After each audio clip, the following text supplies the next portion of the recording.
ನಮಸ್ತೆ ವೀಕ್ಷಕರೇ, ಹಿಂದುತ್ವ ವಿಚಾರ ಬಂದರೆ ಅಥವಾ ಹಿಂದೂ ಪ್ರಚಾರದ ವಿಚಾರ ಬಂದರೆ ಯಾವಾಗಲೂ ಕೇಳಿ ಬರುವಂತಹ ಪ್ರಮುಖವಾದ ಹೆಸರುಗಳಲ್ಲಿ ಚಕ್ರವರ್ತಿ ಸೂಲಿಬೆಲೆ ಅವರ ಹೆಸರು ಕೂಡ ಒಂದು.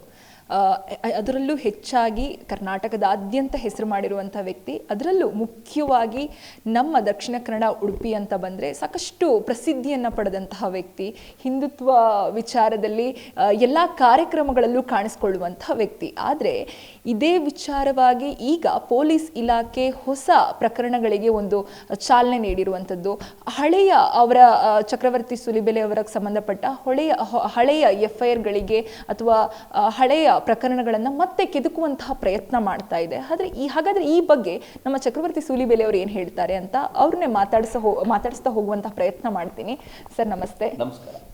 ನಾನು ಆಗ್ಲೇ ಹೇಳಿದಾಗೆ ಹಿಂದುತ್ವ ವಿಚಾರ ಅಂತ ಬಂದ್ರೆ ಸಾಕಷ್ಟು ಪ್ರಸಿದ್ಧಿ ಇರುವಂತಹ ವ್ಯಕ್ತಿ, ಸಾಕಷ್ಟು ಕಾರ್ಯಕ್ರಮಗಳಲ್ಲಿ ಕಾಣಿಸ್ಕೊಳ್ಳುವಂತಹ ವ್ಯಕ್ತಿ ನೀವು.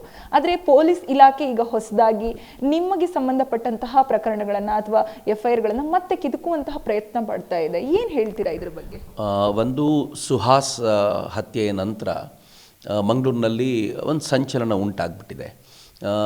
ಸಿದ್ದರಾಮಯ್ಯನವರ ಈ ಸರ್ಕಾರ, ಕಾಂಗ್ರೆಸ್ ಸರ್ಕಾರ ಹಿಂದೂ ವಿರೋಧಿ ಅಂತ ಆರಂಭದಿಂದಲೂ ಕೂಡ ನಮಗೆ ಅನುಮಾನ ಇಲ್ಲದಂತೆ ಅದು ಗೊತ್ತಿದೆ. ಆದರೆ ಸುಹಾಸ್ ಹತ್ಯೆಯ ನಂತರ ದಕ್ಷಿಣ ಕನ್ನಡ ಕರಾವಳಿಯ ಭಾಗದಲ್ಲಿ ತುಂಬ ಒಂದು ಅಸಹನೆ ಶುರುವಾಗಿದೆ. ಇಡೀ ರಾಜ್ಯದಲ್ಲಿ ಸಿದ್ದರಾಮಯ್ಯನವರ ಸರ್ಕಾರ ಹಿಂದುತ್ವ ವಿರೋಧಿಯಾಗಿ ಕೆಲಸ ಮಾಡ್ತಿರೋದು ಗೊತ್ತಾಗಿದೆ. ಇದಾದ ನಂತರ ಸರ್ಕಾರ ಏನು ಮಾಡ್ತು ಅಂತಂದರೆ, ಹೇಗಾದರೂ ಮಾಡಿ ಈ ಹಿಂದುತ್ವದ ವಿಚಾರವನ್ನು ಸಮಾಜಕ್ಕೆ ತೆಗೆದುಕೊಂಡು ಹೋಗುವಂಥ, ಸಮಾಜದಲ್ಲಿ ಈ ಜಾಗೃತಿಯನ್ನು ಸದಾ ಇರಿಸುವಂಥ ಜನರ ಹಿಂದೆ ಬಿದ್ದು ಅವರನ್ನು ಮಟ್ಟ ಹಾಕಬೇಕು ಅಂತ ಪ್ರಯತ್ನ ಮಾಡಿತು. ಈ ನಿಟ್ಟಿನಲ್ಲಿ ಕಲ್ಲಡ್ಕ ಪ್ರಭಾಕರ್ ಭಟ್ರಾಗಲಿ, ಶರಣ್ ಪಂಪ್ವೆಲ್ ಆಗಲಿ, ಅರುಣ್ ಪುತ್ತಿಲ ಆಗಲಿ, ಇವರೆಲ್ಲರನ್ನೂ ಕೂಡ ಗಡೀಪಾರು ಮಾಡುವಂಥ, ಅವರ ಪ್ರಕರಣಗಳಿಗೆ ಮತ್ತೆ ಜೀವವನ್ನು ತುಂಬುವಂಥ ಕೆಲಸ ಮಾಡ್ತು. ಆಗೆಲ್ಲ ಅವರಿಗೆ ಆಶ್ಚರ್ಯ ಆಗಿರುವಂಥ ಸಂಗತಿ ಏನು ಅಂದರೆ, ಚಕ್ರವರ್ತಿ ಸೂಲಿಬೆಲೆ ಅವರನ್ನ ಮಾತ್ರ ಯಾಕೆ ಗಡೀಪಾರು ಮಾಡಲಿಲ್ಲ ಅಂತ ಅನೇಕ ಮುಸಲ್ಮಾನ್ ಮುಖಂಡರು ಕೇಳಿದಾಗ, ನನ್ನ ಮೇಲೆ ಗುರುತರವಾದ ಆರೋಪ ಏನೂ ಇಲ್ಲವೇ ಇಲ್ಲ, ನಾನು ಹಿಂದುತ್ವವಾದಿ ಅಂತ ಅವ್ರು ಹೇಳುವಾಗಲೂ ಕೂಡ ನಾನು ತಥ್ಯಾಧಾರಿತ ಸಂಗತಿಗಳನ್ನು ಸಮಾಜದ ಮುಂದೆ ಇಡ್ತೀನಿ. ನಾನು ಇಸ್ಲಾಮಿನ ಕುರಿತಂತೆ ಮಾತಾಡ್ತೀನಿ ಅಂದಾಗ ಹಿಸ್ಟ್ರಿ ಆಫ್ ಇಸ್ಲಾಂ ಮಾತನಾಡ್ತೀನಿ. ಮೊಹಮ್ಮದ್ ಗಜ್ನಿ ಮತ್ತು ಮೊಹಮ್ಮದ್ ಗೋರಿಯರ ಬಗ್ಗೆ ಮಾತನಾಡಿದರೆ ಇಲ್ಲಿನ ಮುಸಲ್ಮಾನರಿಗೆ ನೋವಾಗುತ್ತೆ. ಇವರೇನು ಮೊಹಮ್ಮದ್ ಗೋರಿ ಮತ್ತು ಮೊಹಮ್ಮದ್ ಗಜ್ನಿಯರ ಇಂದಿನ ಸಂತಾನವ? ಇಲ್ಲಿನ ಮುಸಲ್ಮಾನರು ಕೂಡ ಭಾರತೀಯರು ಎನ್ನುವುದನ್ನು ಅರ್ಥ ಮಾಡಿಕೊಂಡಂಥ ಮುಸಲ್ಮಾನರು ಅದನ್ನು ವಿರೋಧಿಸ್ಲಿಕ್ಕೆ ಹೋಗೋದಿಲ್ಲ, ಅದು ಸಹಜ ಅಂತ ಭಾವಿಸ್ತಾರೆ. ಆದರೆ ಕಾಂಗ್ರೆಸ್ಸಿಗೆ ಒಂದು ಕಿರಿಕಿರಿ ಇದೆ, ಹೇಗೆ ಚಕ್ರವರ್ತಿ ಸೂಲಿಬೆಲೆ ಅವ್ರನ್ನ ಮಟ್ಟ ಹಾಕೋದು, ಅವ್ರ ವಾಯ್ಸನ್ನು ಸೈಲೆನ್ಸ್ ಮಾಡೋದು ಎನ್ನುವಂಥ ಒಂದು ದೊಡ್ಡ ಪ್ರಯತ್ನದಲ್ಲಿ ಅದಕ್ಕೋಸ್ಕರ ಅಲ್ಪಸಂಖ್ಯಾತ ಆಯೋಗದ ನಿರ್ದೇಶನದ ಮೇರೆಗೆ ನನ್ನ ಮೇಲಿರುವಂಥ ಎಲ್ಲ ಪ್ರಕರಣಗಳನ್ನು 2022ರಿಂದ 2025 ಮೊನ್ನೆ ಜೂನ್ವರೆಗಿನ ಎಲ್ಲ ಪ್ರಕರಣಗಳನ್ನು ಕೆದಕಲಿಕ್ಕೆ ಅಂತ ಕೂತಿದ್ದಾರೆ. ಇಂಟ್ರೆಸ್ಟಿಂಗ್ಲಿ ನೀವು ಕೇಳಿದ್ದಕ್ಕೋಸ್ಕರ ಹೇಳ್ತಿದ್ದೀನಿ, ನನ್ನ ಮೇಲೆ ಪ್ರಕರಣ 2022ರಿಂದ ಯಾವುದೂ ಅಲ್ಲ. ಈ ಸಿದ್ದರಾಮಯ್ಯನವರ ಗೌರ್ಮೆಂಟ್, ಈ ಕಾಂಗ್ರೆಸ್ ಗೌರ್ಮೆಂಟ್ ಬಂದಾಗಲಿಂದಲೇ ನನ್ನ ಮೇಲೆ ಪ್ರಕರಣಗಳು ದಾಖಲಾಗಿರೋದು. ಹಿಂದೆ ಒಂದು ಪ್ರಕರಣ ಅದು ಭಾಜಪದ ಗೌರ್ಮೆಂಟ್ನಲ್ಲಿತ್ತು. ಆ ಪ್ರಕರಣ ಏನಿತ್ತು ಅಂತಂದರೆ, ಸಂಘಟನೆಯವರು, ಯಾವುದೋ ಒಂದು ಸಂಘಟನೆಯವರು ನನ್ನನ್ನು ಕಾರ್ಯಕ್ರಮಕ್ಕೆ ಕರೆದಿದ್ರು. ಆ ಸಂಘಟನೆಯವರು ಪರ್ಮಿಷನ್ ತೆಗೆದುಕೊಂಡಿರಲಿಲ್ಲ ಅನ್ನೋ ಕಾರಣಕ್ಕೋಸ್ಕರ ನಾನು ಮತ್ತು ಉಳಿದವ್ರ ಮೇಲೆ ಎಲ್ಲರ ಮೇಲೂ ಹಾಕಿದ್ರು. ಸಂಘಟನೆ ಪ್ರಾಬ್ಲಮ್ ಅದು, ನನ್ನ ಮಾತಿಗೋಸ್ಕರ, ಭಾಷಣಕ್ಕೋಸ್ಕರ ಹಾಕಿದ್ದೆಲ್ಲ ಸಂಘಟನೆಯ ಪ್ರಾಬ್ಲಮ್. ಅದಾದ ನಂತರ ಪ್ರತಿಯೊಂದು ಕೇಸ್ ಇವತ್ತೇನಿದೆಯೋ ಅದನ್ನು ಸಿದ್ದರಾಮಯ್ಯನವರ ಸರ್ಕಾರವೇ ಹಾಕಿರೋದು. ಅವರು ಹಾಕಿರುವಂಥ ಈ 1 ವರ್ಷದ ಈ ಕೇಸುಗಳನ್ನು ಅವರು ತೆಗಿಲಿಕ್ಕೆ ಪ್ರಯತ್ನ ಪಡ್ತಿದ್ದಾರೆ. ಅಷ್ಟೆಲ್ಲ ಪ್ರಯತ್ನ ಪಡೋ ಬದಲು ನನ್ನನ್ನೇ ಕೇಳಿದರೆ 5 ಕೇಸುಗಳ ಡೀಟೇಲ್ ನಾನೇ ಕೊಡ್ತಿದ್ದೆ. ಸೊ ಖಂಡಿತ ಸರ್. ಹಾಗೆ ಪೊಲೀಸ್ ಇಲಾಖೆಯ ಈ ನಡೆಯನ್ನು ನೋಡಿದ್ರೆ ಬಹುಶಃ ಹಿಂದುತ್ವದ ಪರವಾಗಿ ನೀವು ಮಾತಾಡಿದ್ದಕ್ಕೆ ಅಥವಾ ಇರುವ ಇತಿಹಾಸವನ್ನ ಎತ್ತಿ ಹಿಡಿದ ಕಾರಣಕ್ಕೇನೆ ಎಲ್ಲೋ ಒಂದು ಕಡೆ ಕೋಮುವಾದಿ ಅನ್ನುವಂತಹ ಅಪವಾದ ಅಥವಾ ಪಟ್ಟ ಕಟ್ಟುವಂತಹ ಪ್ರಯತ್ನ ಮಾಡ್ತಿದ್ದಾರೆ ಅಂತ ಅನ್ಸುತ್ತಾ? ಮಾಡ್ತಿರೋದಲ್ಲ, ಸಿದ್ದರಾಮಯ್ಯನವರು ಕಟ್ಟಿ ಆಗಿದೆ. ಸಿದ್ದರಾಮಯ್ಯನವರು ಪ್ರಾಬಬ್ಲಿ ಮೊದಲನೇ ಬಾರಿಗೆ CM ಆದಾಗಲೇ ನನ್ನನ್ನು ವಿಧಾನಸೌಧದ ಬಳಿ ಒಂದು ಕಾರ್ಯಕ್ರಮಕ್ಕೆ ಕರೆಯಲಾಗಿತ್ತು. ಆ ಕಾರ್ಯಕ್ರಮಕ್ಕೆ ನಾನು ಹೋಗಿದ್ದಾಗ ಸಿದ್ದರಾಮಯ್ಯನವರು ಆ ಕಾರ್ಯಕ್ರಮದ ಉದ್ದಕ್ಕೂ ಭಾಷಣ ಕೇಳಿ ಆಮೇಲೆ ಬಂದು ಪ್ರೆಸ್ ಮೀಟ್ನಲ್ಲಿ ಚಕ್ರವರ್ತಿ ಒಬ್ಬ ಕೋಮುವಾದಿ ಅಂತ ಹೇಳಿದರು. ಅವತ್ತಿನವರೆಗೂ ನನಗೆ ಕೋಮುವಾದಿ ಅನ್ನುವಂಥ ಹಣಪಟ್ಟಿ ಇರಲಿಲ್ಲ. ಇವತ್ತೇನಾದರೂ ಅದಿದೆ ಅಂತಂದರೆ ಸಿದ್ದರಾಮಯ್ಯನವರು ಕೊಡುಗೆ. ನಾನು ಥ್ಯಾಂಕ್ಸ್ ಹೇಳಲಿಕ್ಕೆ ಇಚ್ಛೆ ಪಡ್ತೀನಿ.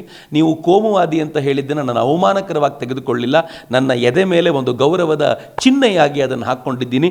ನಾನು ಹಿಂದುತ್ವವನ್ನು ಮಾತಾಡೋದು ಕೋಮುವಾದ ಅನ್ನೋದಾದರೆ I am very proud to be a Hindu. ನಾನು ಭಾರತವನ್ನು ಗೌರವಿಸೋದು ಕೋಮುವಾದ ಅನ್ನೋದಾದರೆ ನಾನು ನಿಜವಾಗಿಯೂ ಹೆಮ್ಮೆಯ ಕೋಮುವಾದಿ ಅಂತ ಸಿದ್ದರಾಮಯ್ಯನವರು ಕೊಟ್ಟ ಗೌರವ ಗೌರವವನ್ನು ಅವ್ರ ಮುಂದೆ ಹೇಳ್ಕೊಳ್ಳಿಕ್ಕೆ ಇಚ್ಛೆ ಪಡ್ತೀನಿ. ಬಟ್ ಇವತ್ತು ಅವ್ರು ಮಾಡ್ಲಿಕ್ಕೆ ಪ್ರಯತ್ನ ಪಡ್ತಿರೋದು ಏನು ಅಂತಂದರೆ, ಯಾರ್ಯಾರು ಕಾಂಗ್ರೆಸ್ ಮಾಡ್ತಿರುವಂಥ ಅನಾಚರಣೆಗಳನ್ನು, ಫಾರ್ ಎಕ್ಸಾಂಪಲ್ ಕಾಂಗ್ರೆಸ್ ಬಂದ ನಂತರ ಈ ರಾಜ್ಯದಲ್ಲಿ ರೈತರ ಸಿಕ್ಕಾಪಟ್ಟೆ ಆತ್ಮಹತ್ಯೆಗಳಾದವು, ರೈತರ ಮೇಲೆ ಅವ್ಯಾಹತವಾಗಿರುವಂಥ ದಾಳಿ ಆಯಿತು, ಅದನ್ನು ಮುಚ್ಚಿಡೋ ಪ್ರಯತ್ನ ಮಾಡಿದರು. ಕಾಂಗ್ರೆಸ್ ಬಂದ ಮೇಲೆ ಹಿಂದೂ ಕಾರ್ಯಕರ್ತರು ಬದುಕೋದು ಕಷ್ಟ ಆಯಿತು, ಅನೇಕ ಕಾರ್ಯಕರ್ತರ ಹತ್ಯೆ ಆರಂಭದಲ್ಲೇ ಆಯಿತು. ಕಾಂಗ್ರೆಸ್ ಬಂದ ನಂತರ ಯಾರ್ಯಾರು PFIನವರು ಬೇರೆ ಬೇರೆ ಕಾರಣಗಳಿಗೆ ಜೈಲಿಗೆ ಹೋಗಿದ್ರು ಅವ್ರಿಗೆ ಬಿ ರಿಪೋರ್ಟ್ ಕೊಡುವಂಥ ಪ್ರಯತ್ನ ಆಯಿತು. ಕಾಂಗ್ರೆಸ್ ಬಂದ ನಂತರ ಇಲ್ಲಿನ ಗೃಹ ಸಚಿವರೇ ಒಂದು ಪತ್ರವನ್ನು ಜೈಲಿಗೆ ಬರೆದು ಅಮಾಯಕರೆಲ್ಲ ಒಳಗಿದ್ದಾರೆ ಮುಸ್ಲಿಮರು, ಅವರನ್ನು ಬಿಡಿ ಅಂತ ಕೇಳುವ ಪ್ರಯತ್ನಗಳಾಯಿತು. ಕಾಂಗ್ರೆಸ್ ಬಂದ ನಂತರ RCBಯ ಗೆಲುವಿನ ಸಂಭ್ರಮವನ್ನು ಆಚರಿಸೋದನ್ನು ಮ್ಯಾನೇಜ್ ಮಾಡಲಿಕ್ಕಾಗದೆ ಕೋಟ್ಯಂತರ ಜನರನ್ನ ಯೋಗಿ ಆದಿತ್ಯನಾಥರು ಮ್ಯಾನೇಜ್ ಮಾಡಿದರು ತಿಂಗಳಾನುಗಟ್ಟಲೆ. ಆದರೆ ಕೆಲವು ಲಕ್ಷ ಜನ, 1 ಲಕ್ಷದಷ್ಟು ಜನರನ್ನ ಮ್ಯಾನೇಜ್ ಮಾಡಲಿಕ್ಕಾಗದ ಕರ್ನಾಟಕ ಸರ್ಕಾರ 11 ಜನರ ಹತ್ಯೆಗೆ ಕಾರಣವಾಯಿತು. ಅದರಲ್ಲಿ ಒಬ್ಬ ತಂದೆಯ ನೋವು, ಇವೆಲ್ಲವೂ ಕೂಡ ಸಮಾಜಕ್ಕೆ ಸರಿಯಾದ ಸಂದರ್ಭದಲ್ಲಿ ಸೂಕ್ತವಾದ ರೀತಿಯಲ್ಲಿ ಮುಟ್ಟಿಸುವಂಥ ದನಿಗಳು ಯಾವುದಿದೆಯೋ ಅದನ್ನೆಲ್ಲ ಸೈಲೆಂಟ್ ಮಾಡಬೇಕು ಅಂತ ಅವರ ಪ್ರಯತ್ನ. ಆ ಪ್ರಯತ್ನದ ಹಿನ್ನೆಲೆಯಲ್ಲಿ ಅಲ್ಪಸಂಖ್ಯಾತ ಇಲಾಖೆಯವರು ವರದಿನ ಕೇಳಿ ನನ್ನ ಮೇಲಿರುವಂಥ ಕೇಸುಗಳನ್ನು ತೆಗೆಸೋ ಪ್ರಯತ್ನ ಮಾಡಿದ್ದಾರೆ. ಖಂಡಿತವಾಗಿಯೂ ತೆಗಿರಿ. ಆ ಕೇಸುಗಳ ಆಧಾರದಲ್ಲಿ ಏನು ಮಾಡಬೇಕು ಅಂತ ನೀವು ಅಂದ್ಕೊಂಡಿದ್ದೀರೋ ನೀವು ಮುಂದಕ್ಕೆ ಹೋಗಿ. ಯಾವತ್ತು ನೀವು ಹಿಂದೂ ಹೆದ್ದೆರೆಯನ್ನು ತಡೆಯುವಂಥ ಪ್ರಯತ್ನ ಮಾಡ್ತೀರೋ ಆಗೆಲ್ಲ ಆ ಹೆದ್ದೆರೆಯಿಂದ ಕರೆಂಟ್ ಜಾಸ್ತಿ ಪ್ರೊಡ್ಯೂಸ್ ಆಗುತ್ತೆ ಅಂತ ನನಗೂ ಗೊತ್ತಿದೆ, ನಿಮಗೂ ಗೊತ್ತಿದೆ. ನಿಮ್ಮ ಪ್ರಯತ್ನ ನೀವು ಮಾಡಿ, ಕರೆಂಟ್ ಎಷ್ಟು ಪ್ರೊಡ್ಯೂಸ್ ಆಗುತ್ತೆ ಅಂತ ನೀವು ನೋಡ್ತೀರಾ ಅಂತ. ಇದೆಲ್ಲ ವಿಚಾರಗಳನ್ನು ಹೊರತುಪಡಿಸಿ ಹೆಚ್ಚಿನ ಕಾರ್ಯಕ್ರಮಗಳನ್ನಾಗಿರ್ಬೋದು ಅಥವಾ ಹೆಚ್ಚು ಪ್ರಸಿದ್ಧಿಯನ್ನ ಪಡೆದಂತಹ ಊರು ಅಂತಂದ್ರೆ ದಕ್ಷಿಣ ಕನ್ನಡ, ಉಡುಪಿ ಭಾಗ. ಅಂಡ್ ಹಿಂದುತ್ವ ವಿಚಾರವಾಗಿ ಯಾವಾಗಲೂ ತನ್ನತನವನ್ನ ತೋರಿಸ್ಕೊಳ್ಳುವಂಥದ್ದು ಅದೇ ಕರಾವಳಿ ಭಾಗ. ಆ ಕಾರಣಕ್ಕಾಗಿ ಕೇಳ್ತಾ ಇದ್ದೀನಿ, ಈಗ ದಕ್ಷಿಣ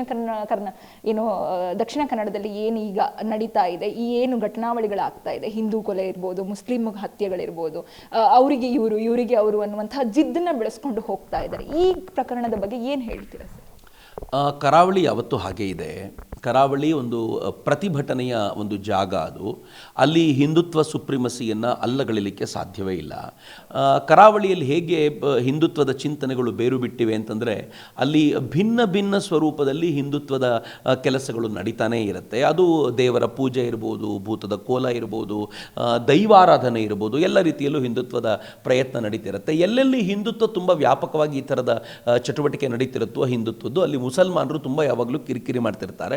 ಹೀಗಾಗಿ ಕರಾವಳಿಯಲ್ಲಿ ಇದು ಅನೂಚಾನವಾಗಿ ನಡ್ಕೊಂಡು ಬಂದಿರುವಂಥ ಪರಂಪರೆ. ಆದರೆ ಯಾವಾಗ ಕಾಂಗ್ರೆಸ್ ಗೌರ್ಮೆಂಟ್ ಬರುತ್ತೋ ಆಗೆಲ್ಲ ಮುಸಲ್ಮಾನರು ತುಂಬ ದೊಡ್ಡ ತಂಟೆಗೆ ಇಳಿತಾರೆ, ಅವ್ರು ಬೀದಿಗೆ ಬಂದು ತಂಟೆ ಮಾಡ್ತಾರೆ. ಸುಹಾಸ್ ಶೆಟ್ಟಿ ಮರ್ಡರ್ನ ನೀವು ಯಾವ ಥರ ಸಹಿಸ್ಕೊಳ್ಳಿಕ್ಕೆ ಸಾಧ್ಯ ಹೇಳಿ? ಸುಹಾಸ್ ಶೆಟ್ಟಿನ ನಡು ರಸ್ತೆಯಲ್ಲಿ ಆ ಥರ ಕೊಂದಿದ್ದಷ್ಟೇ ಅಲ್ಲದೆ ದುರಂತದ ಸಂಗತಿ ಏನು ಅಂತಂದರೆ, ಒಬ್ಬ ಕಾಂಗ್ರೆಸ್ ನಾಯಕನು ಭೇಟಿ ಕೊಡಲಿಲ್ಲ ಅವ್ರ ಮನೆಗೆ. ಯಾಕೆ ಅಂತಂದರೆ ಅವ್ರ ಮನೆಗೆ ಭೇಟಿ ಕೊಟ್ಟರೆ ಮುಸಲ್ಮಾನರು ಬೇಜಾರು ಮಾಡ್ಕೊಳ್ತಾರೆ ಅಂತ.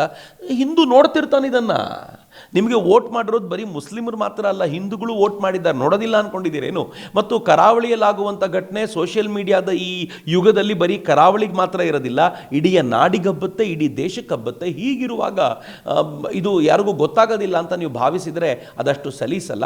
ಸೊ ಆ ದೃಷ್ಟಿಯಿಂದ ಕರಾವಳಿಯನ್ನು ಅವರು ತಾವು ದಂಡ ಬಳಸಿ ಕಂಟ್ರೋಲ್ ಮಾಡ್ತೀವಿ ಅಂತಂದರೆ ಆಗೋದಿಲ್ಲ. ಕರಾವಳಿಯನ್ನು ನೀವು ಪ್ರೀತಿಯಿಂದ ಮಾತ್ರ ಗೆಲ್ಲೋದಕ್ಕೆ ಸಾಧ್ಯ. ಎರಡೂ ಕಮ್ಯುನಿಟಿಗಳನ್ನು ಕೂರಿಸಿ ಮಾತಾಡಿದರೆ ಮಾತ್ರ ಸಾಧ್ಯ. ಆದರೆ ಸಿದ್ದರಾಮಯ್ಯನವರಿಗೆ ಆ ಸ್ಟೇಚರ್ ಇಲ್ಲ.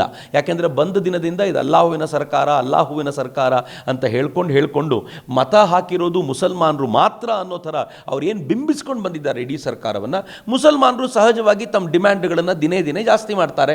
ಅವರಿವತ್ತು ಪ್ರಭಾಕರ ಭಟ್ರನ್ನ ಒಳಗೆ ಕಳಿಸಿ ಅಂತಾರೆ, ನಾಳೆ ಶರಣ್ ಬಂಪಲ್ ಒಳಗೆ ಕಳಿಸಿ ಅಂತಾರೆ, ಅರುಣ್ ಪುತ್ತಿಲನ್ ಗಡಿಪಾರು ಮಾಡಿ ಅಂತ ಹೇಳ್ತಾರೆ. ಕೊನೆಗೆ ಕೇಳ್ತಾರೆ ಚಕ್ರವರ್ತಿ ಸೂಲಿಬೆಲೆಗೆ, ನೀವು ಇಷ್ಟು ವರ್ಷ ಆದರೂ ಏನೂ ಮಾಡಲಿಲ್ಲ, ಗೌರ್ಮೆಂಟ್ ನಮ್ಮದೇ ಇದೆ, ನಾವು ವೋಟ್ ಕೊಟ್ಟಿದ್ದೀವಿ, ಏನಾದರೂ ಮಾಡಿ ಅಂತಾರೆ. ನೀವು ಪ್ರತಿ ಸಲ ತಲೆ ಬಾಗ್ತಾನೆ ಹೋಗಬೇಕು. ಆ ತಲೆ ಬಾಗುವಂಥ ಹಂತ ಎಲ್ಲಿಗೆ ಬಂದಿದೆ ಅಂತಂದರೆ, ನೀವು ನನ್ನ ವಿರುದ್ಧ ಹಿಂಗೆ ತಿರುಗಿದ್ದೀರಾ. ಇದು ನಾನು ಆರಂಭ ಏನಲ್ಲ, ಮಧ್ಯದಲ್ಲಿದ್ದೀನಿ. ಇನ್ನೂ ಅನೇಕರನ್ನು ಅವ್ರು ಅದೇ ರೀತಿ ಟಾರ್ಗೆಟ್ ಮಾಡುವಂಥ ಪ್ರಯತ್ನ ಮಾಡ್ಬೋದು ಅಂತ ನನಗನ್ಸುತ್ತೆ.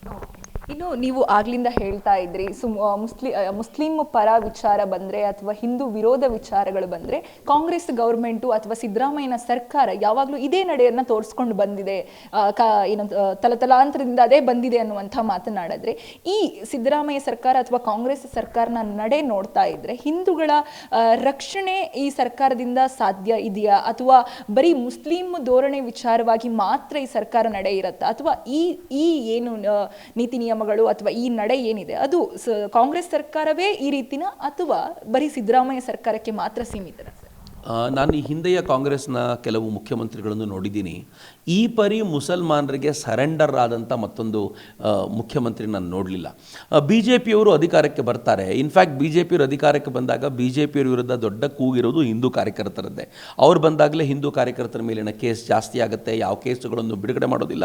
ಹಿಂದೂ ಕಾರ್ಯಕರ್ತರೇ ಗೆಲ್ಲಿಸಿದ್ದು ಅಂತ ಗೊತ್ತಿದ್ದಾಗಲೂ ಬಿ ಜೆ ಪಿಯವರು ಮಾಡೋದಿಲ್ಲ. ಯೂಶ್ವಲ್ ಆಗಿ ಎಲ್ಲರೂ ಹಾಗೆ ಮಾಡ್ತಾರೆ. ಆದರೆ ಸಿದ್ದರಾಮಯ್ಯನವರು ಮಾತ್ರ ಹೇಗಿದ್ದಾರೆ ಅಂತಂದರೆ, ಅವರು ವ್ಯವಸ್ಥಿತವಾಗಿ ಮುಸಲ್ಮಾನರ ಜೊತೆಯಲ್ಲಿ ನಿಂತ್ಕೊಂಡಿದ್ದಾರೆ. ಮುಂದಿನ ಚುನಾವಣೆ ಆದರೂ ಮುಸಲ್ಮಾನರು ನಮ್ಮ ಜೊತೆ ಇರೋ ಥರ ಏನು ಮಾಡಬೇಕು ಅದನ್ನು ಮಾಡಬೇಕು ಅಂತ ಪ್ರಯತ್ನ ಮಾಡುವಂಥ ಈ ಸ್ಥಿತಿಯಲ್ಲಿರುವಾಗ ಹಿಂದೂಗಳಿಗೆ ನ್ಯಾಯ ಸಿಗ್ಬೋದಾ ಅಂತ ಕೇಳಿದ್ರೆ ಡೆಫಿನೆಟ್ಲಿ ಇಲ್ಲ.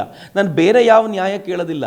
ನೀವು ಸುಹಾಸ್ ಶೆಟ್ಟಿಯವರು ತೀರ್ಕೊಂಡು ಬರ್ಬರವಾಗಿರುವಂಥ ಹತ್ಯೆ ಆದಾಗ ಕೊನೆ ಪಕ್ಷ ಅವ್ರ ಮನೆಗೆ ಹೋಗಿ ಅವ್ರ ತಂದೆ ತಾಯಿಗೆ ಒಂದು ಧೈರ್ಯ ತುಂಬಿ, ಆಯಿತು ನಿಮ್ಮ ಮಗನ ಮೇಲೆ ಕೆಲವೊಂದು ಕೇಸುಗಳಿದ್ವು, ಆದರೆ ಆ ಕೇಸ್ ಇದೆ ಅನ್ನೋ ಕಾರಣಕ್ಕೆ ರಸ್ತೆಯಲ್ಲಿ ಯಾರೋ ಕೊಲ್ತಾರೆ ಅಂತಂದರೆ ನೀವು ನಿಮ್ಮ ಲಾ ಆ್ಯಂಡ್ ಆರ್ಡರ್ ಎಲ್ಲಿಗೆ ಹೋಯ್ತು? ಅದು ಆ ಪರಿಯ ಹತ್ಯೆ ಮಾಡ್ತಾರೆ ಅಂದರೆ ಲಾ ಆ್ಯಂಡ್ ಆರ್ಡರ್ ಎಲ್ಲಿಗೆ ಸತ್ತು ಹೋಯ್ತು ಅನ್ನೋದನ್ನಾದರೂ ಅವ್ರು ತಮ್ಮನ್ನು ತಾವು ಪ್ರಶ್ನೆ ಮಾಡ್ಕೊಂಡು ಅವ್ರ ಮನೆಗೆ ಹೋಗಬೇಕಿತ್ತು. ಆದರೆ ಅಷ್ಟು ನಿರ್ಲಜ್ಜತೆಗೆ ಸರ್ಕಾರ ಇಳಿದಿದೆ ಅಂತಂದರೆ ಇವರಿಂದ ಹಿಂದೂ ಸಮಾಜ ಏನನ್ನು ನಿರೀಕ್ಷೆ ಮಾಡಲಿಕ್ಕೆ ಸಾಧ್ಯ ಇಲ್ಲ. ಬಟ್ ನಾನು ಮತ್ತೆ ಸಿದ್ದರಾಮಯ್ಯ ಅವರು ಮತ್ತು ಅವರ ಎಲ್ಲ ಟೀಮ್ಗೂ ಹೇಳಲಿಕ್ಕೆ ಇಚ್ಛೆಪಡ್ತೀನಿ, ಸೈಲೆಂಟ್ ಆಗಿದೆ ಅಂತಂದರೆ ಸಮಾಜ ಒಪ್ಪಿಕೊಂಡಿದೆ ಅಂತಲ್ಲ, ಗಮನಿಸ್ತಾ ಇದೆ, ಸರಿಯಾದ ಸಮಯಕ್ಕೆ ಸರಿಯಾದ ಉತ್ತರ ಕೊಡುತ್ತೆ ಅಂತ. ಇನ್ನು ಎರಡನೇದು, ಅವರು ಹಿಂದೂ ಕಾರ್ಯಕರ್ತರ ಹೆಗಲ ಮೇಲೆ ಯಾಕೆ ಗನ್ನಿಟ್ಟಿದ್ದಾರೆ ಅಂತಂದರೆ, ಆರ್ ಸಿ ಬಿಯ ಫ್ಯಾನ್ಗಳ ಮೇಲೆ ಅವ್ರು ನಡ್ಕೊಂಡಂಥ ರೀತಿ ಇದೆಯಲ್ಲ, ಅದು ಇಡೀ ರಾಜ್ಯವನ್ನು ಬಡಿದೆಬ್ಬಿಸಿದೆ. ಅಂದರೆ ದೀಸ್ ಪೀಪಲ್ ಆರ್ ಇನ್ಕೇಪಬಲ್ ಅಂತ. ಇನ್ಕೇಪಬಲ್ ಅಂತಂದರೆ ಸಹಜವಾಗಿ ಸ್ವೀಕಾರ ಮಾಡಿದ್ರಿ. ನಾನೇನಾದರೂ ಅಯೋಗ್ಯ ಅಂತಂದರೆ ಪ್ರಿಯಾಂಕ್ ಖರ್ಗೆ ಅವ್ರು ಇನ್ನೊಂದು ಕೇಸ್ ಹಾಕ್ತಾರೆ ನನ್ನ ಮೇಲೆ. ನಂದು ಐದು ಕೇಸುಗಳಲ್ಲಿ ಒಂದು ಕೇಸು ಪ್ರಿಯಾಂಕ್ ಖರ್ಗೆ ಹಾಕಿದ್ದಿದೆ. ಅದು ಏನಿದೆ ಅಂತಂದರೆ, ನಾನು ಅಯೋಗ್ಯ ಅಂತ ಮಲ್ಲಿಕಾರ್ಜುನ್ ಖರ್ಗೆ ಅವ್ರಿಗೆ ಹೇಳಿದ್ದನ್ನು ಅವರು ಅದನ್ನು ಅಟ್ರಾಸಿಟಿ ಕೇಸ್ ಅಂತ ಕರೆದಿದ್ದಾರೆ. ಸೊ ಇನ್ಕೇಪಬಲ್ ಅಂದರೆ ನಡೆಯುತ್ತೆ. ಇಂಗ್ಲೀಷ್ನಲ್ಲಿ ಹೇಳಿದ್ರೆ ಚೆನ್ನಾಗಿರುತ್ತೆ ಅವರಿಗೆ. ಕನ್ನಡದಲ್ಲಿ ಅಯೋಗ್ಯ ಅಂತ ಕರೆದು ಬಿಟ್ರೆ ಅದನ್ನು ಅಟ್ರಾಸಿಟಿ ಕೇಸ್ ಅಂತ ಕರೀತಾರೆ. ಫೈನ್, ನಾನು ಡಿವೇಟ್ ಆಗಿರ್ಬೋದು, ಬಟ್ ಇಷ್ಟಂತೂ ಪಕ್ಕಾ ಹೌದು, ಆರ್ ಸಿ ಬಿಯಲ್ಲಿ ಏನು 11 ಜನ ತೀರ್ಕೊಂಡ್ರಲ್ಲ ಉತ್ಸವದ ಕಾರಣದಲ್ಲಿ, ಅದನ್ನು ಡೈವರ್ಟ್ ಮಾಡಲಿಕ್ಕೆ ಅವರು ಸಿಕ್ಕಾಪಟ್ಟೆ ಪ್ರಯತ್ನ ಪಡ್ತಿದ್ದಾರೆ. ಆದರೆ ಗೊತ್ತಿರಲಿ, ಇಡೀ ಸಮಾಜ ಆ ಹತ್ಯೆಗಳನ್ನು ನೋಡಿದೆ. ನಿಮ್ಮ ಹತ್ರ 1 ಲಕ್ಷ ಜನ ಸೇರುವಂಥ ಒಂದು ಕಾರ್ಯಕ್ರಮವನ್ನು ಮ್ಯಾನೇಜ್ ಮಾಡಲಿಕ್ಕೆ ಆಗೋದಿಲ್ಲ ಅನ್ನೋದು ಇಡೀ ರಾಜ್ಯಕ್ಕೆ, ದೇಶಕ್ಕೆ ಗೊತ್ತಾಗಿದೆ. ಅದನ್ನು ನೀವು ಡೈವರ್ಟ್ ಮಾಡೋ ಪ್ರಯತ್ನವನ್ನು ಈ ರಾಜ್ಯ ಹೇಗೆ ಸ್ವೀಕಾರ ಮಾಡಬೇಕೋ ಹಾಗೆ ಮಾಡುತ್ತೆ. ಇನ್ನು ಕೊನೆಯದಾಗಿ ಸರ್, ಪೊಲೀಸ್ ಇಲಾಖೆ ಅಥವಾ ಕಾಂಗ್ರೆಸ್ ಸರ್ಕಾರ ಏನು ನಿಮ್ಮ ಹಿಂದೆ ಬಿದ್ದಿದೆ, ನಿಮ್ಮ ಹಳೆಯ ಪ್ರಕರಣಗಳಿಗೆ ಮತ್ತೆ ಜೀವ ತುಂಬುವಂತಹ ಕೆಲಸ ಮಾಡ್ತಾ ಇದೆ, ಅದನ್ನು ಮತ್ತೆ ಕಿದುಕುವಂಥ ಕೆಲಸ ಮಾಡ್ತಾ ಇದೆ. ಈ ವಿಚಾರವಾಗಿ ನಿಮ್ಮ ಮುಂದಿನ ನಡೆ ಯಾವ ರೀತಿಯಾಗಿರುತ್ತೆ? ನಾನು ಯಾವುದಕ್ಕೂ ತಲೆ ಕೆಡಿಸ್ಕೊಳ್ಳಿಲ್ಲ. ಯಾಕೆ ತಲೆ ಕೆಡಿಸ್ಕೊಳ್ಳಿಲ್ಲ ಅಂತಂದರೆ, ನಂಗೆ ಗೊತ್ತಿದೆ ಇದುವರೆಗೂ ನನ್ನ ಮೇಲೆ ಒಂದೇ ಒಂದು ಅಧಿಕೃತವಾಗಿರುವಂಥ ಕೋಮು ವಿದ್ವೇಷದ ಭಾಷಣದ ರೆಕಾರ್ಡ್ ಆಗಲಿಲ್ಲ. ಯಾಕೆ ರೆಕಾರ್ಡ್ ಆಗಲಿಲ್ಲ ಅಂತಂದರೆ, ನಾನು ಯಾವತ್ತೂ ಕೋಮು ವಿದ್ವೇಷ ಹುಟ್ಟು ಮಾಡುವಂಥ ಮಾತುಗಳನ್ನು ಆಡಲೇ ಇಲ್ಲ. ಯಾವುದು ಸತ್ಯ ಇದೆಯೋ, ಯಾವುದು ಇತಿಹಾಸ ಇದೆಯೋ ಅವುಗಳನ್ನು ಮಾತ್ರ ಮುಂದಿಡುವಂಥ ಪ್ರಯತ್ನ ಮಾಡ್ತೀನಿ. ಅದರಲ್ಲಿ ಕೋಮು ವಿದ್ವೇಷ ಇರಲಿಕ್ಕಿಲ್ಲ. ಒಂದೇ ಒಂದು ಕೋಮು ದ್ವೇಷ ಅಂತ ಅವ್ರು ಹೇಳೋದು ಯಾವುದು ಅಂತಂದರೆ, ಹೇಗೆ ಮುಸ್ಲಿಂ ಹುಡುಗರು ಹಿಂದೂ ಹೆಣ್ಮಕ್ಳನ್ನು ಪ್ರೀತಿ ಮಾಡಿದ್ದನ್ನು ಅದನ್ನು ಜಿಹಾದ್ ಅಂತ ಕರೆದರೆ ತಪ್ಪು ಅಂತ ಹೇಳ್ತಾರೆ ಅನ್ನೋದನ್ನು ನಾನು ಹಾಗೆ ಹೇಳಿದೆ. ಹಿಂದೂ ಹುಡುಗರು ಬೇರೆ ಜಾತಿಯ ಹೆಣ್ಣುಮಕ್ಕಳನ್ನು ಕೂಡ ಪ್ರೀತಿಸಿ, ಅದರಲ್ಲಿ ತಪ್ಪೇನಿದೆ? ಹಾಗೆ ಮಾಡಿದ್ದು ಅದು ಪ್ರೀತಿ ಆಗೋದಾದರೆ ಹೀಗೆ ಮಾಡೋದು ಕೂಡ ಪ್ರೀತಿ ಆಗುತ್ತೆ ಅಂತ ಹೇಳಿದ ಪ್ರೀತಿಯ ಸಂದೇಶವನ್ನು ಅದು ಹೇಟ್ ಮಾಂಗರಿಂಗ್ ಅಂತ ಅವ್ರು ಕರೆದು ಒಂದು ಕೇಸ್ ಮಾಡಿಸಿದ್ದಾರೆ. ಅದು ಕೂಡ ಯಾರು ಸ್ವತಃ ಸ್ಪೀಕರ್ ಹೋಗಿ ಅವರೇ ಸ್ಟೇಷನ್ನಿಗೆ ಹೋಗಿ ಇದನ್ನು ತೆಗೆದುಕೋಬೇಕು ಅಂತ ಒತ್ತಾಯ ಮಾಡಿದ್ರಿಂದ ಆಗಿರುವಂಥ FIR ಬಿಟ್ಟರೆ ಈ FIR ಕೂಡ ಅದು ಹೇಟ್ ಮಾಂಗರಿಂಗ್ ಅಂತ ಅಥವಾ ಹೇಟ್ ಸ್ಪೀಚ್ ಅಂತ ಗುರುತಿಸಲ್ಪಟ್ಟಿಲ್ಲ ಅಂತ ಕಾಂಗ್ರೆಸ್ಸಿಗೆ ಗೊತ್ತಾಗಿರಬೇಕು ಅಂತ. ಹೀಗಾಗಿ ಇವರು ನನಗೇನು ಮಾಡಲಿಕ್ಕೆ ಸಾಧ್ಯ ಇಲ್ಲ. ಹೆಚ್ಚಂದರೆ ಒಂದು ಗೂಂಡಾ ಆ್ಯಕ್ಟ್ ಹಾಕ್ಬೋದು, ಪ್ಲೀಸ್ ಹಾಕಿ. ನೀವೇನಾದರೂ ಗೂಂಡಾ ಆ್ಯಕ್ಟ್ ಹಾಕೋದು ಅಂತಂದರೆ ಕಾಂಗ್ರೆಸ್ಸಿನ ಗೌರ್ಮೆಂಟಲ್ಲಿ ಹಿಂದುತ್ವವಾದಕ್ಕೋಸ್ಕರ, ಹಿಂದುತ್ವವನ್ನು ಉಳಿಸ್ಕೊಳ್ಳಿಕ್ಕೋಸ್ಕರ ಫೈಟ್ ಮಾಡಲಿಕ್ಕೆ ಗೂಂಡ ಆಗಿದ್ದೀನಿ ಅಂತ ಭಾಳ ಹೆಮ್ಮೆಯಿಂದ ನಾನು ಹೇಳ್ಕೊಳ್ಳಿಕ್ಕೆ ಇಚ್ಛೆಪಡ್ತೀನಿ. ನೀವೇನಾದರೂ ಗಡಿಪಾರು ಮಾಡ್ತೀರಾ ಅಂತಂದರೆ ಎಷ್ಟು ದೂರ ಗಡಿಪಾರು ಮಾಡ್ತೀರಾ? ನೀವು ಬೆಂಗಳೂರಿನಿಂದ ಗಡಿಪಾರು ಮಾಡಿದ್ರೆ ಇಡೀ ರಾಜ್ಯ ನಂದ್ರಿ. ನೀವು ರಾಜ್ಯಕ್ಕೆ 5-5 ವರ್ಷಗಳ CM ಆಗ್ಬೋದು, ಕೆಲವು ವರ್ಷ ಮಂತ್ರಿಗಳಾಗ್ಬೋದು. ನಾನು ಕಳೆದ 20 ವರ್ಷಗಳಿಂದ ಈ ರಾಜ್ಯದ ಜನರ ನಡುವೆ ಅವರ ಪ್ರೀತಿಯನ್ನು ಅನುಭವಿಸ್ಕೊಂಡು ಬದುಕಿದ್ದೀನಿ. ನನ್ನ ಕೈಯಲ್ಲಿ ಅಧಿಕಾರ ಇಲ್ಲದೆ ಹೋದಾಗ, ದುಡ್ಡು ಇಲ್ಲದೆ ಹೋದಾಗಲೂ ನಾನು ಹೀಗಿರ್ಬೋದಾದರೆ ಇಡೀ ರಾಜ್ಯ ನಂದು. ರಾಜ್ಯದಿಂದ ಓಡಿಸಿದರೆ ದೇಶ ನಂದ್ರಿ. ಈ ದೇಶದ ಅನೇಕ ಕಡೆಗಳಲ್ಲಿ ನನ್ನನ್ನು ಬಹಳ ಪ್ರೀತಿಯಿಂದ ನೋಡಿಕೊಳ್ಳಬಹುದಾಗಿರುವಂಥ ಜನ ಇರೋದರಿಂದ ನೀವು ಏನೇ ಮಾಡಿದರೂ ಕೂಡ ಅದು ನಮಗೆ ನಯಾ ಪೈಸೆಯ ತೊಂದರೆಯನ್ನು ಕೊಡುವಂಥದ್ದಲ್ಲ. ಆದರೆ ನೀವು ಪ್ರತಿ ಬಾರಿ ನಮ್ಮ ಫ್ಲೋನ ತಡೆಯೋಕ್ಕೆ ಪ್ರಯತ್ನ ಪಟ್ಟಾಗ ಹಿಂದುತ್ವದ ಕರೆಂಟ್ ಜಾಗೃತಿಯಾಗುತ್ತಲ್ಲ, ಅದನ್ನು ತಡೆಯೋದು ಹೇಗೆ ಅಂತ ಯೋಚನೆ ಮಾಡಿ ಅಷ್ಟೆ. ಕೇಳಿದ್ರಲ್ಲ ವೀಕ್ಷಕರೇ, ಇದಿಷ್ಟು ಚಕ್ರವರ್ತಿ ಸೂಲಿಬೇಲಿ ಅವರ ಮಾತಾಗಿದೆ. ಇನ್ನು ಕ್ಯಾಮ್ರಾ ಪರ್ಸನ್ ಶಿವು ಜೊತೆ Shami Shetty, guarantee news. Guarantee news, ಸುದ್ದಿ ಖಚಿತ, ನ್ಯಾಯ ನಿಶ್ಚಿತ.